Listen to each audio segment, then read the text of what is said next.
dari mana kalau boleh tahu? Aku asalnya dari Bekasi. Oh, dari Bekasi. Oh iya, kakaknya sebelumnya tahu saya dari mana ya? Aku kebetulan dapat rekomendasi gitu sih Kak dari temen aku. Oh gitu. Kalau boleh tahu berarti kakaknya dari Bekasi ya? Iya. Itu kakaknya asalnya tuh suku apa ya? Jawa kan atau Asli Betawi campur Sunda. Oh gitu. Berarti asli Betawi campur Sunda ya? Keren banget ya kakaknya. Terus kakaknya berarti orang tuanya ya orang Sunda atau gimana nih? Iya, orang tua orang Sunda, orang Betawi, orang Jakarta. Oke Kak. Oke Kak Aul, sebelumnya kakaknya itu ada perlu apa ya datang ke saya? Jadi aku tuh mau ada yang mau konsultasiin Kak. Sebelumnya kakak Aul pernah melakukan sesi konseling atau belum ya? Belum pernah sih Kak sejauh ini. Berarti ini pertama kali Kak Aul untuk melakukan sesi konseling ya? Iya, pertama kali. Oke, sebelum kita memulai ya Kak, memulai sesi konseling kita, sebelumnya aku mau ngasih tau dulu nih ke kakak Aul bahwa konseling itu adalah proses pemberian bantuan kepada seorang klien. Jadi nanti kita sama-sama mencari jawaban dan mencari cara untuk menyelesaikan permasalahannya Kak Aul ya. Dan kakak Aul nggak usah khawatir karena kita itu punya akses kerahasiaan. Jadi kakak Aul ceritakan aja semuanya, jangan sampai ada ditutup-tutupi ya. Seperti itu Kak Aul. Oke Kak. Oh iya Kak, untuk kontrak waktunya kita akan melakukan sesi konseling selama 30 menit ke depan ya. Jadi nanti kalau misalkan permasalahan kakak Aul belum bisa diatasi, kita bisa menjadwalkan di sesi konseling berikutnya. Oke Kak. Silahkan Kak Aul bisa menceritakan segala permasalahan yang Kak Aul rasakan dengan sejujur-jujurnya ya. Silahkan Kak Aul. Ya, jadi gini Kak, aku tuh kan di Purwokerto sendiri itu udah dari 2020 lah ya. Cuman dari 2020 sampai 2023 berarti kan udah 3 tahun gitu kan.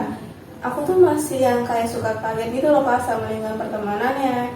Jadi kayak misalnya aku di Bekasi itu udah biasa kan kayak kita ngomong dengan nada kita yang ibaratnya kalau menurut orang saya itu agak keras gitu. Jadi aku pernah ada satu momen ketika dulu aku mondok gitu kan ya. Aku teleponan sama orang rumah dan aku tuh ngerasa kayak nada bicara aku tuh biasa aja, nggak kencang, nggak ngegas, nggak apa. Cuman yang aku bikin lagi tuh kayak ada orang temen aku gitu kan, yang kayak nyuruh aku diem, suruh aku pelanin suaranya, karena menurut itu suaraku terlalu besar gitu kan. Padahal menurut aku itu suatu hal yang wajar dan itu bukan yang kayak mau teriak-teriakan gimana-gimana gitu loh Kak. Oke, berarti kalau yang pertama itu kalau merasakan bahwa pertemanan di sini tuh kayak berbeda ya budayanya juga, apalagi kalau tuh punya suara yang kencang. Terus kalau merasa bahwa teman-teman di sini tuh kayak nggak bisa menerima keadaannya kalau gitu ya. Iya. Oke. Dan selanjutnya ya Kak, aku kan kayak 3 tahun di sini gitu kan.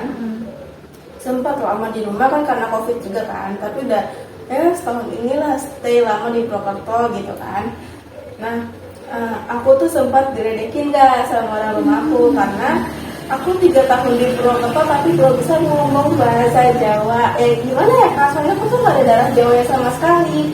Aku bener-bener orang Jakarta, bener-bener orang Sunda gitu kan. Jadi kayak gak ada darah Jawa sama sekali gitu kan. Dan setiap aku belajar pun ketika aku mencoba ngomong ngapak gitu kan, ngomong bahasa Jawa gitu. Terus aku kayak ketawain sama teman-teman aku kayak gak cocok pasti. Jadi kayak itu yang bikin aku ngedown buat belajar bahasa Jawa gitu loh Kak. Berarti sebenarnya kamu tuh pengen ya belajar bahasa Jawa ya Kak ya? Pengen banget belajar bahasa Jawa, budaya Jawa tuh pengen. Cuman kayak karena udah dijudge dari kayak gitu, jadi kayak ya udah kena gitu loh, langsung down lagi. Jadi kamu merasa nggak percaya diri ya dengan diri kamu sendiri ya ketika ngomong Jawa gitu? Iya, nggak percaya diri gitu. Terus selanjutnya boleh diceritakan lagi? Mungkin untuk yang agak private itu aku tuh pernah ya Kak, jadi waktu itu aku sempat lah kayak iseng gitu lah, pengen nyobain kayak gimana sih rasanya punya cowok orang Jawa gitu kan. Cuman mungkin karena selama ini mantan aku tuh sebelumnya orang Jakarta juga, orang Bekasi juga gitu kan. Jadi begitu aku baru dekat sama orang yang Jawa gitu kan, cowok Jawa gitu kan, kayak aneh aja gitu, vibes-nya tuh kayak beda aja. Kayak dia ngedeketin tuh kan kayak sih tuh kayak gini gitu loh. Langsung jadi kayak begitu dia gitu aku jadi kabur duluan. Tapi begitu kabur aku juga pengen nggak sih, tapi beda gitu loh. bukan nggak bisa, belum terbiasa lah gitu. Oke, boleh ceritakan lebih lanjut nggak? Belum terbiasanya tuh karena apa gitu kak? Atau kayak bikin kamu merasa, apaan sih itu tuh karena apa gitu? Boleh diceritakan lebih lanjut lagi?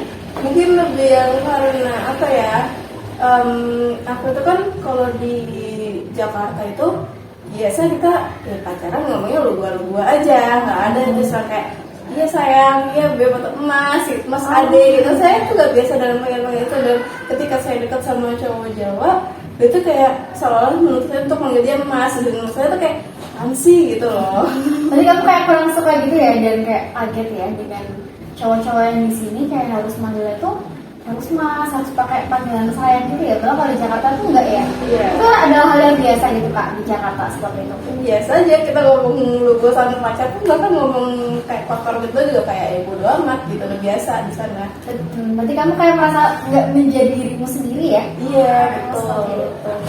Lanjut ya kak, aku tuh juga pas awal 2020 kesini, aku tuh sempat kaget dengan lingkungannya di sini. Kaget itu dalam artian kayak ya berarti aku kan bukan orang Jawa, nggak di daerah Jawa sama sekali.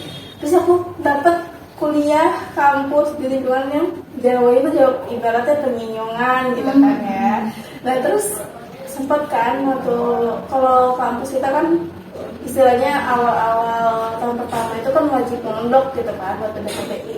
Dan aku pas aku masuk pondok aku tuh lumayan kaget kan, soalnya kayak ya aku ngerasa kayak mayoritas di lingkungan aku saat itu adalah orang Jawa asli gitu kan, dimana mereka tuh ngomong sehari-hari pakai bahasa Jawa, bercandanya cuma pakai bahasa Jawa, dan aku yang pendatang pun kayak ngerasa kayak ya, ini orang ngomong apa, aku cuma bisa senyum-senyum ngangguk doang, walaupun dia mungkin artinya tuh dia nanya ke aku gitu kan, cuma karena aku gak ngerti bahasanya mereka gitu kan, jadi kayak ya udah aku bisa senyum, nyengir, ketawa-tawa. Cuman akhirnya mereka baru ngejelasin kayak kamu sih orang mana. Ketika aku ngomong orang Bekasi, baru mereka bisa memahami dan baru translate itu gitu loh, maksudnya apa gitu loh kak. Berarti kamu awal-awal kesini tuh emang agak sulit ya untuk beradaptasi dengan lingkungan sekitarmu? Sulit, cukup sulit. Apalagi kalau dari segi kayak kita mau cari makan misalnya kan, kalau di Bekasi, Jakarta gitu kan kayak ya keluar rumah semua udah ada gitu kan, kayak misalnya KFC, McDonald, Benton, kayak Tegal depan perumahan tuh udah kayak banyak resto-resto gitu kan, makanan cepat saji. Cuma begitu di sini kaget kayak hah, mana KFC, mana McDonald. Bahkan jangan nggak usah jauh-jauh ke resto kayak gitu. Kayak pas awal-awal kesini pun sempat kaget juga, kayak di sana kan minimarket kayak Indomart, Alfamart gitu kan udah banyak gitu kan. Begitu kesini kayak mana minimarket tuh di mana? Ternyata ya gitu. Setelah saya nama sini baru paham kalau sini tuh lebih mengutamakan minimarket yang dari rakyat masyarakat sini asli, bukan dari kayak Indomart, Alfamart gitu. Berarti itu salah satu yang bikin kamu kaget ya di sini, kayak dari Jakarta itu apa-apa serba mudah, serba tersedia. Lalu bagaimana sih Kak Aul menyikapi teman-teman Kak Aul yang emang Kak Aul tuh merasa bahwa pertama kali kesini tuh emang agak sulit untuk adaptasi ya dengan lingkungan sekitar? Ya mungkin pas di awal-awal aku tetap bakal berusaha buat menyesuaikan diri aku gitu kan. Aku bakal menyesuaikan kayak ya udah aku di tempat orang istilahnya gitu kan, aku di daerah orang, di tempat orang, di budayanya orang, dan aku mau nggak mau aku harus ngikutin itu dong. Nggak mungkin aku ngebuat kayak teman-teman aku kayak ngikutin gayanya aku, budayanya aku, nggak mungkin. Jadi kayak aku yang ngikutin mereka. Cuman ya emang sih pas di awal-awal tuh lebih nggak mudahnya tuh ketika aku belajar menerima itu semua, aku menerima beberapa diskriminasi lah ke diri aku gitu loh kak. Oke, berarti kalau menurut saya ya Kak Aul tuh udah hebat loh, udah tahu bagaimana sih yang harus dilakukan, seperti meminta teman-teman untuk kakaknya bisa Kak Aul tuh bisa untuk mengajak diri Kak Aul untuk bisa mengikuti budaya di sini ya, tanpa harus memaksa teman-teman Kak Aul tuh harus ngikutin kakak gitu kan. Lalu Kak, apa sih yang emang teman-teman lakukan yang kakak itu menurut kakak itu diskriminasi? Mungkin lebih ke yang cara mereka memandang aku cara berpakaian sih ya. Kayak misalnya kalau di Jakarta, di Bekasi itu kan kayak ngeliat cewek yang belum diikat belakang gini udah biasa gitu kan. Ya pokoknya misalnya dari cara pandangan mereka ngeliat aku berpakaian gitu kan. Kayak misalnya di Jakarta itu, di Bekasi tuh udah biasa ngeliat cewek yang kayak pakai kerudungnya tuh diikat ke belakang gini tuh udah biasa gitu kan. Cuman kalau di sini tuh pasti ngeliatnya kayak kok gitu sih cara pakai kerudungnya kan itu harus nutupin dada gini segala macam, pakai rok segala macam. Nah sedangkan aku waktu awal kesini tuh ya istilahnya ya masih budaya sana banget lah, yang pakai celana jeans gitu kan, itu juga kerudungnya diikat belakang gitu. Dan mereka tuh kayak nggak aku tuh kayak kok gitu sih gitu kan. Dan ketika aku belajar kayak kerudung pakai mereka kayak pakai kerudung nutupin dada terus pakai rok segala macam gitu, dan aku bawa style itu ke Jakarta, aku mau dibuat kayak ibu gitu loh. Jadi kadang itu sih yang buat aku awal susah menyesuaikan dirinya gitu. Dari style pakaian sekecil pakaian pun bisa jadi permasalahan juga. Oke. Berarti lumayan rumit ya Kak ya di sini ya. Berarti Kak Aul merasa sekarang nih udah 3 tahun ya, udah hampir 3 tahun. Apakah sudah merasa bisa mengikuti mereka ataukah malah tambah parah nih Kak diskriminasi dari teman-teman yang lain? Pelan-pelan sudah mulai berubah ya, malah kayak nggak malah sekarang kebalikan, kayak mereka mau ibaratnya ubah posisi dengan aku gitu loh. Aku yang ngikutin mereka ngikutin aku gitu loh. Berarti sekarang udah lebih baik ya Kak ya, ya.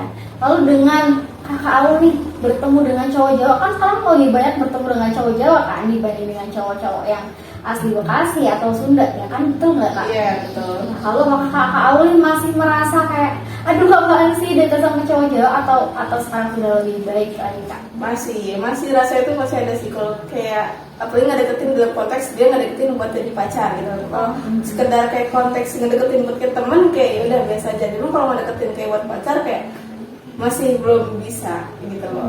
Berarti masih belum bisa membuka hati ya kayak untuk para cowok-cowok Jawa nih. Belum. Oke, berarti kalau sekarang masih tipe-tipe kayak mencari cowok-cowok yang Bekasi aja gitu Kak Aul? Ya sejauh ini sih dapetnya Bekasi lagi gitu. Berarti dapat disimpulkan bahwa Kak Aul lebih nyaman sama cowok-cowok Bekasi ya? Iya. Mungkin karena emang Kak Aul lebih lama di sana kali ya, jadi Kak Aul merasa bahwa oh iya aku pengen cari cowoknya yang Bekasi. gitu ya Kak. Tapi kalau misalnya nih Kak Aul suatu saat nanti nih dapat cowok Jawa gimana tuh Kak? Iya mungkin bakal PR lagi sih adaptasinya sih ya. Bakal PR lagi adaptasi lagi gitu. Ya sih bener banget Kak. Oke, amin ya Kak, yang aku doain semoga Kak Aul bisa lulus tepat waktu sesuai dengan waktu yang Kak Aul inginkan.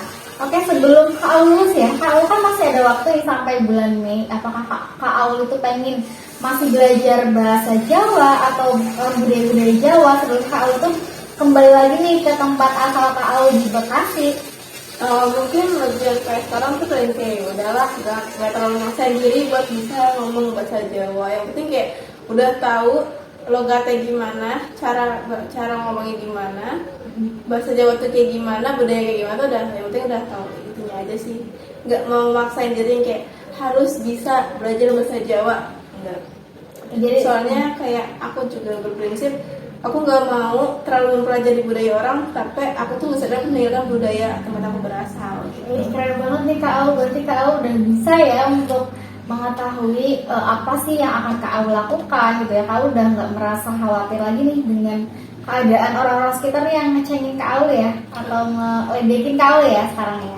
Oke, baik Kak Aul, dari sesi konseling kita dapat saya simpulkan ya bahwa Kak Aul itu awal kesini masih sulit ya untuk beradaptasi dengan lingkungan yang di sini, apalagi dengan perbedaan budaya Jawa, Bekasi itu sangat jauh berbeda. Apalagi teman-teman Kak Aul nih yang belum mengetahui bahwa Kak Aul itu dari budaya Bekasi ya, budaya Betawi ya Kak. Yeah. Jadi budaya Betawi yang mempunyai suara yang keras, ngomongnya tuh cemplang-cemplong nggak sih kalau di sana kan? Ya harus ceplos. Ya ceplas-ceplos ya kalau di sana. Kalau di sini kan cemplang-cemplong ya Kak ya.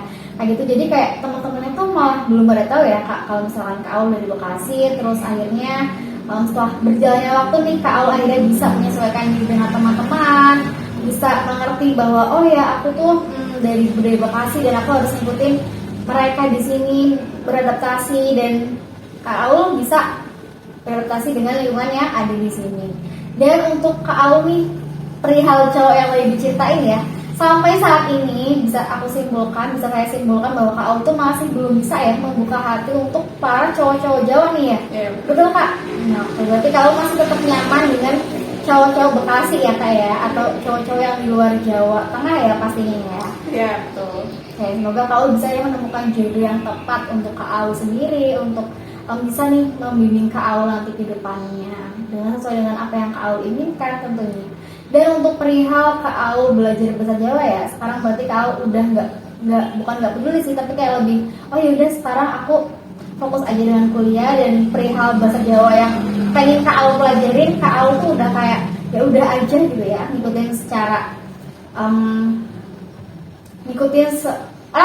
ngikutin alurnya gitu ya sampai Kak Aul lulus. Dan Kak Aul pokoknya nggak mau nih meninggalkan budaya aslinya Kak Aul ya. Iya. Kayak seperti itu. Baik Kak Aul sudah hebat sekali ya, sudah keren, sudah bisa mengatasi permasalahan Kak Aul udah bisa nih untuk mengetahui bagaimana sih langkah selanjutnya yang akan Kak Aul lakukan di sini. Karena waktu sudah menunjukkan pukul 11 siang ya, dan kita sudah melakukan sesi konseling selama 30 menit. Waktunya kita menyelesaikan mengakhiri sesi konseling kita hari ini ya. Oke Kak Talita, terima kasih untuk sudah mendengar konseling saya hari ini. Oke Kak Aul, semoga Kak Aul bisa semakin baik lagi ya di Jawa, dan bisa semakin baik lagi untuk kedepannya. Dan Kak Aul sudah hebat loh sekarang sejauh ini bisa melewati permasalahan-permasalahan yang ada. Terima kasih Kak Talita.